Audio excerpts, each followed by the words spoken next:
So let's talk about something we all know, something really, really human. It's that gap, you know? The one between the person we really want to be and the person we actually are, day in and day out.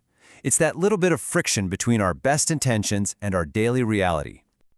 I mean, have you ever gotten to the end of the day, looked back, and just thought to yourself, I meant to be better than that? Maybe you snapped at someone you love, or you let that goal you set for yourself just slide by. Again, that feeling, it's completely universal, and that's exactly the gap we're going to learn how to close today. And first things first, you gotta know this isn't some personal failure. Nope, it's a natural human challenge, and it has a name, divergence. It's simply the space between our highest ideals and what we actually do. Just giving it a name helps, right? It helps us see it not as a flaw, but as something we can actually understand and, work with. So if divergence is the problem, what's the goal? Well, it's this: harmonic integration. Now, that sounds fancy, but it's really just that amazing feeling of flow, when what you believe on the inside is what you're actually doing on the outside. It's a state of being that's real, effective, and just peaceful. Okay, but to get to that place of harmony, we first have to get real about the invisible forces that are constantly pulling us apart. I mean, why is it so hard? Why do our actions so often, not match our intentions? Well, first up, you've got the habit loop. See, our brains are basically efficiency machines, which is usually a good thing, but it means they absolutely love running on autopilot. Those old, deeply wired habits, they often fire off way faster than our brand new good intentions can even get in the game. And next up is the energy factor. Let's be honest, living up to our values takes real mental energy. It's like a battery. And when we're stressed out or tired or just totally drained, our brain instinctively takes the path of least resistance. It just defaults to what's easy, not necessarily what's right. And then, of course, there's the world around us. Your environment, I'm talking both your physical space and the people you're around, can either be your biggest ally or your worst enemy. If you're trying to be more focused but your phone is buzzing and dinging every 5 seconds, well, your environment is actively pushing you out of alignment. And all this misalignment, it creates a very specific feeling. It's called cognitive dissonance. You know what I mean, right? It's that uncomfortable, kind of squirmy mental stress you feel when you do something that clashes with what you believe.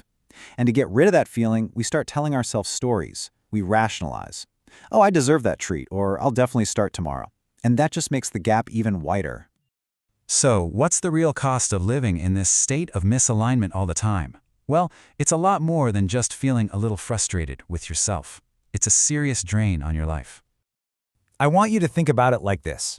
Living out of alignment is like having a slow leak in your energy tank.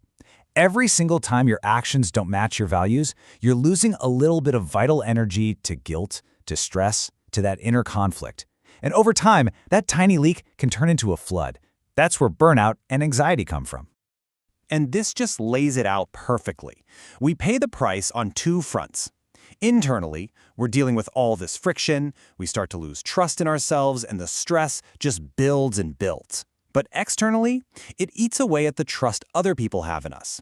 When what we say and what we do are 2 different things, our reputation for being reliable, our very character, takes a huge hit. Okay, that was the heavy stuff. We've defined the problem, we understand the real cost. So now, let's get to the good part, the solution. We're going to walk through 3 really practical steps you can take to start closing that gap and finally move toward integration. The whole game plan is built on these 3 core strategies. First, creating a pause. Second, starting really, really small. And third, designing your surroundings to help you win. Let's break each one down. All right, step 1. It's the simplest, but honestly, it might be the most powerful. The 5-second pause.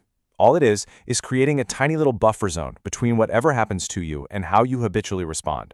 In that tiny gap, just 5 seconds, you get to switch off autopilot and give your conscious brain a chance to ask, hey, does this action line up with the person I actually want to be? Okay, step 2 is all about building momentum. You can't try to fix everything all at once. That's a recipe for disaster. Instead, you start with small-scale alignment. You practice being in integrity with the little things. Keep a tiny promise to yourself. Give a genuine compliment instead of a generic one. These little, low-stakes wins, they build the muscle of alignment, and that creates a ripple effect that'll help you with the big decisions later on. And finally, step 3. This is where you rig the game in your favor. You've got to design your environment to support your goals. It's about making it easy on yourself. If you want to read more, don't hide the book in a drawer. Put it right on your pillow. If you want to eat healthier, stop bringing junk food into the house. Make the action you want to take the default choice, and you'll find you need way less willpower to actually do it. So, the steps are the how, but they're not much good without a why to guide them. And this brings us to the most important tool you've got for the long haul, your inner compass. Your inner compass. It's just your core values, plain and simple. But here's the absolute key distinction. Values aren't goals. You can't just check them off a list and be done. They are directions. Think about it. Honesty isn't something you achieve. It's a direction you try to keep moving in with every single choice you make. And here's a super practical way to use that compass. It's called the GROW model. It's basically a series of questions to guide you. First, G for goal. Where do you want more alignment in your life? Then R for reality. What's really getting in the way? Next, O for options. What are some different strategies you could try? And finally, the most important one, W for will. What is the one thing you will commit to doing? All right, as we bring this all together, there is one last really crucial idea I want you to hold on to. This whole journey, it is not about becoming some flawless, perfect version of yourself.